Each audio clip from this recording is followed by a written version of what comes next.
श्री स्वामी समर्थ. गुरुवार आहे. गुरुवारचा नैवेद्य तयार करायला किचनमध्ये आलेली आहे. तर आता साधा नैवेद्य केलेला आहे, वरण भात भाजी पोळी. चला तर मग आता जाणून घेऊया की श्रावण महिन्यामध्ये सुवासिनी स्त्रियांनी काय वापरायला पाहिजे. श्रावण महिन्यात हिरव्या बांगड्या घातलेल्या खूप चांगलं असतं. श्रावणाच्या महिन्यात हिरव्या बांगड्याचे महत्त्व सांगणार आहे. श्रावणाच्या महिन्यात हिरव्या बांगड्या नक्की घालाव्यात, त्याने परिवारात सुख समृद्धी शांती व दीर्घायुष्य लागते.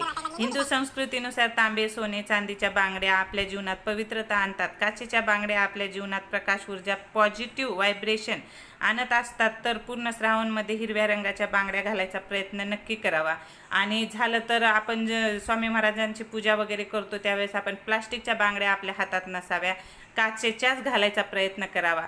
तसं तर सुवासिनी स्त्रियांनी प्लास्टिकची बांगडी अजिबात, लोखंडाची प्लास्टिकची अजिबात वापरू नये. काचेचीच बांगडी वापरावी हा प्रयत्न करावा. श्री स्वामी समर्थ. जय जय स्वामी.